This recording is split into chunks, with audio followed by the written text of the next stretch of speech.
When she kisses him, he remembers. It's as if his past lives come flooding back to him, much like when we remember who we are by knowing all is love. Hi everyone, welcome to another episode of True Love Talks, one in a series of videos taking part in Vlogmas, where YouTubers make a video a day on the theme of Christmas. When everything is about Christmas, then anything goes. So I had a really nice time with my sister, thank you very much. We put up the Christmas tree last night, and today we got a lot of snow. This is the first major snowfall of the year, which is pretty good for Ontario, Canada. It's December 11th, and we have had some majorly warm weather so far. Today, I want to build on what I talked about yesterday about the stars and how to figure out what God you are. This part, I want to explain how to read the myths so that you can interpret it as it applies to your life. I've already done a couple of examples of this with Johnny Depp, Olivia Newton-John, and so you can refer to those as case studies until I release the information that I have compiled on Johnny Depp, which is an in-depth study of his entire body of work and his personal life in determining precisely what God he is. What I'm doing with Johnny Depp as a case study is intended for you to use it as a guide so that you can apply it to your life and figure out who you are. When you look at the stories of the gods, you have to be very honest with yourself as to the story of your life, how it's unfolded, the major significant events and the major themes that play out in your life. This takes a lot of introspection. You may not be willing or able to do so. Some of you, it will be pretty obvious. Others, not so much. Don't be discouraged if it takes a while for you to figure it out. I had a sense for quite some time which one I was, but I needed more proof. I didn't want to just assume that that's which one I am. I needed proof. The way I found proof was, first of all, I examined my name and I decoded my name. I decoded my birth date, where I live, some of the symbols in my life. I decoded some of the people and stories in my life, and I examined the patterns and the major themes. So on top of that, I looked at some of the movies that I resonated with, that stood out to me and showed back to me a reflection of the things that I was doing in my life. And I examined the characters in those movies, much like I did with Johnny Depp, much like I did with Olivia Newton-John. So with Olivia Newton-John, she was a muse. She wasn't one of the main gods. She was a daughter of Zeus. So in some cases, you may be one of the main gods, you may be one of the other gods. There are so many gods. I find the easiest ones to refer to are in the Greek pantheon, the Norse pantheon, Roman, and the Anunnaki. You'll find a lot in those mythologies that will help guide you. If you don't know the myths, there's plenty of resources online that can help you. We're discussing this in the Discord group, and there's some resources in there that will help you. But definitely get a book about the myths. So the way in which you read these myths is like an allegory, and you apply it to your life, reading things in terms of symbolism. So I'll go through some examples of how you can read the myths and apply them to your life. So let's say you resonate with Thor. Thor was the son of Odin and Bjorgin, the earth goddess. He was the god of thunder and considered the strongest of the Norse gods. He and his golden-haired wife Sif were also fertility gods. He was huge in size, having a red beard and eyes. He enjoyed eating and drinking without limits. So just from this line alone, the son of an earth goddess, maybe your mother's name is Hera, maybe your mother was a hippie. He was a god of thunder. So thunder and lightning go hand in hand. Thunder has more to do with sound. So maybe you have something to do with sound in your career. Maybe you are a sound engineer. Maybe you work in radio. Maybe you're a drummer. Maybe you have to, on the lightning side, maybe you have more to do with electricity. Maybe you're an electrician. So he and his golden-haired wife, it's possible that you have a wife who has blonde hair and you have red hair or red beard, and you drink a lot and eat a lot and it doesn't affect you. Maybe you're a very physically robust person. He protected both gods and humans against the forces of evil using deadly weapon. You might be a police officer or soldier. A hammer, which was associated with lightning and thunder. So maybe you are a carpenter. Maybe you use hammers in your job. To use this powerful weapon, he was wearing iron gloves and his belt of strength. He was very quick and hot-tempered. So maybe you have a hot temper. I doubt very much you'd be wearing iron gloves, but maybe you do. Maybe you work in an environment where some kind of metal glove is required. Maybe you have a black belt. Maybe you have some sort of belt that represents your strength. So, I mean, that's a very simplistic summary of who Thor is, but it's something to get you started. But it's also a bit too literal, so I'm going to look at a few more. Apollo is the Olympian god of the sun and light, music and poetry, healing and plagues, prophecy and knowledge, order and beauty, archery and agriculture. Then perhaps you have a very sunny disposition. You like music. Maybe you're a musician. Maybe you write poetry. Maybe you have something to do with alternate forms of healing. Prophecy and knowledge. Perhaps you're very knowledgeable. Maybe you're a teacher. Maybe you're a professor. Maybe you're in philosophy. Order and beauty. Maybe you have some job in the beauty industry. Archery and agriculture. Maybe you have a hobby with archery. Maybe you have a tattoo of an arrow.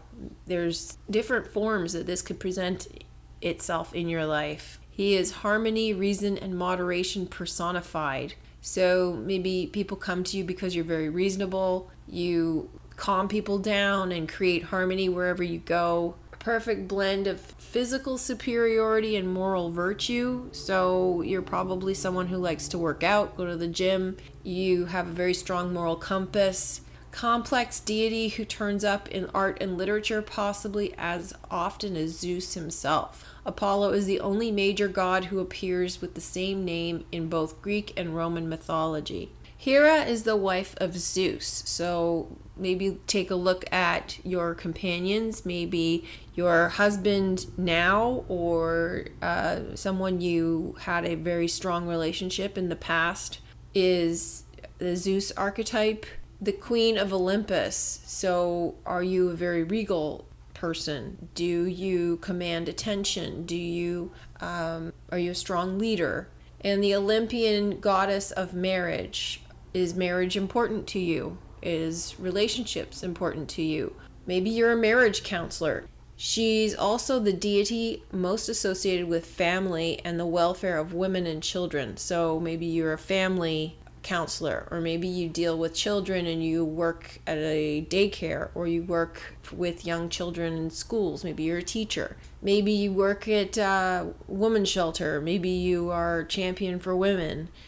But this doesn't mean you're a champion for women at the expense of men. It's more inclusive than that. Her marriage, however, was an unhappy one, so maybe there's a lot of upset in your marriage since Zeus had numerous affairs. So, like I said, with your husband or your partner being the archetype of Zeus, it is likely that he is a philanderer. Jealous and vengeful, Hera made sure to give each of his consorts a hard time. So you're probably someone who's very jealous and you have a strong feeling for family. So this really hits to the core of you that your husband would upset you by having affairs. So those are the aspects of your life to take a look at. Atlas was one of the most famous titans, the son of Iapetus and the Oceanid Asia, or possibly Clymene. He was the leader of the Titan rebellion against Zeus. So perhaps if you're someone who resonates with Atlas, then look at your parents and see if they resonate with those two archetypes. You might have a clash with someone who is the Zeus archetype, perhaps you keep coming up against people who are the Zeus archetype. He got a fitting punishment at the end of the Titanomachy. He was condemned to eternally hold up the sky.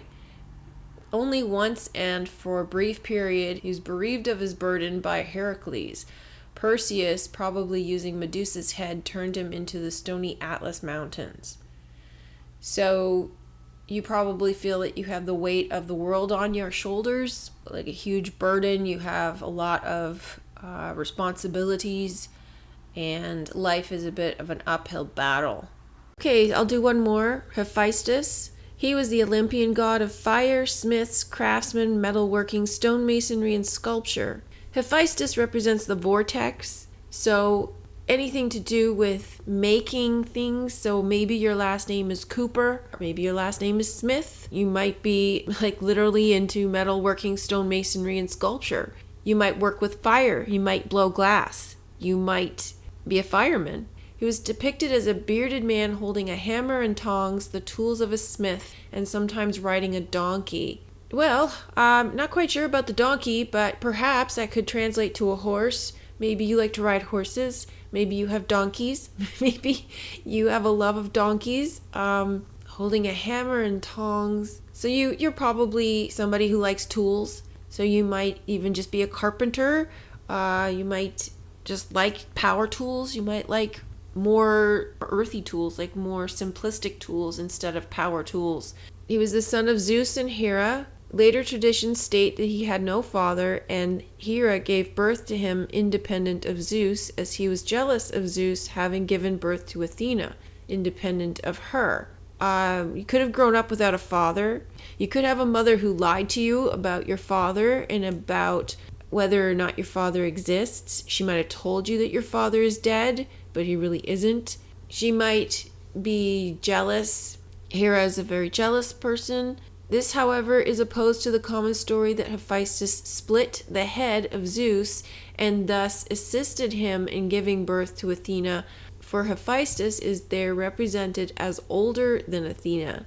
A further development of the later tradition is that Hephaestus sprang from the thigh of Hera and, being for a long time kept in ignorance of his parentage. Like I said, you might have been told that you don't have a father, or you might have been adopted and your parents didn't tell you. So some secrets surrounding your parentage. He at length had recourse to a stratagem for the purpose of finding it out. So finding out who your parents are is very important to you. He constructed a chair to which those who sat upon it were fastened, and having thus entrapped Hera, he refused to allow her to rise until she told him who his parents were. So parents, really important to you, who your parents were, and your relationship with your mother is very tense. It might be a very negative relationship, but it also might be a very powerfully strong bond, because you strapped her to a chair and refused to allow her to rise until she told you who your parents were. So it could be a really strong tie to your mother. Hephaestus is the god of fire, especially insofar as it manifests itself as a power of physical nature in volcanic districts. So you might have a very forceful nature, forceful personality, and insofar as it is the indispensable means in arts and manufactures, whence fire is called the breath of Hephaestus, and the name of the god is used both by Greek and Roman poets as synonymous with fire. So fire, you might have a very fiery personality. You might be born in a fire sign, astrologically speaking.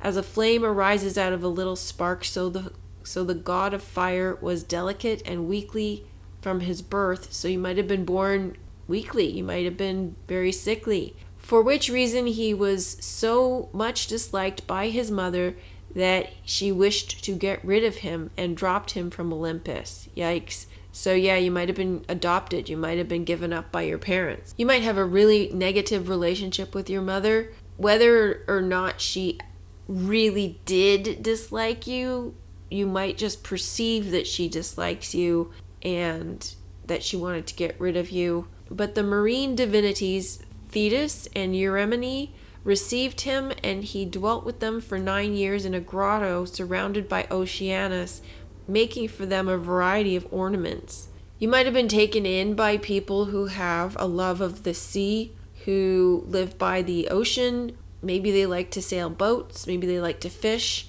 something to do with the sea, and you live with them for some time. It may not have been 9 years, but it would have been quite some time, a fraction of your life, in a grotto.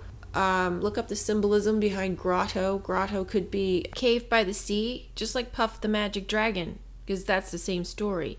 It could be that you live in a converted bank with a massive vault, surrounded by Oceanus, so yeah, likely by the ocean, making for them a variety of ornaments. So you probably like to make things for them. In some accounts, during this period, he made the golden chair by which he punished his mother for her want of affection, and from which he would not release her, till he was prevailed upon by Dionysus. Although Hephaestus afterwards remembered the cruelty of his mother, yet he was always kind and obedient towards her. Once, while she was quarreling with Zeus, he took her part and thereby offended his father so much that he seized him by the leg and hauled him down from Olympus. Hephaestus was a whole day falling, but in the evening he came down in the island of Lemnos, where he was kindly received by the Sintians. So no matter what, you might have a bad relationship with your mother, but your relationship with your father is probably worse. Hephaestus was the whole day falling. Maybe you had a fall in your life. Maybe you fell and broke your leg, or maybe you fell from somewhere pretty high.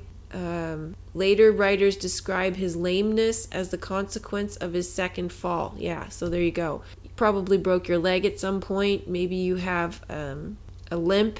Maybe there's something in your walk that's a little bit off. You may not have even had a fall. You might just have something wrong with your walk, something wrong with your gait. While Homer makes him lame and weak from his birth. From his second fall, he returned to Olympus and subsequently acted the part of mediator between his parents. So at some point in your life, your parents were brought together and you played the role of mediator between the two of them. On that occasion, he offered a cup of nectar to his mother and the other gods, who burst out into immoderate laughter on seeing him busily hobbling through Olympus from one god to another, for he was ugly and slow, and owing to the weakness of his legs, he was held up when he walked by superficial supports skillfully made of gold.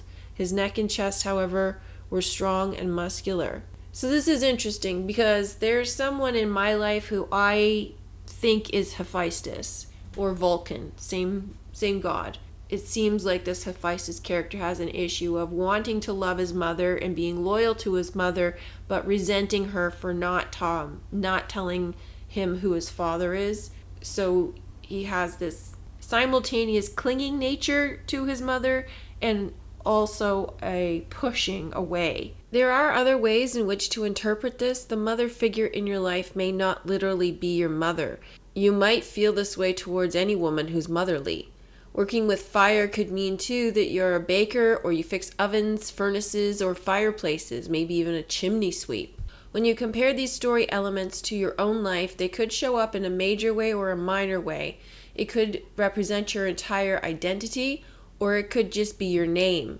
The more you get into the story of that particular god, however, you should see the pattern repeated in all aspects of your life, not just some of it. If you don't see a perfect fit, you might be misinterpreting it, or it's time to move on to a different god. You might find that you have parallels to more than one, and if that's the case, either you're not seeing it clearly and you might be force-fitting something, or those two gods are linked somehow. Okay, so I'm going to end it here, but hopefully this is enough to get you started on how to examine the myths and compare them to your own life. But this is just a starting point.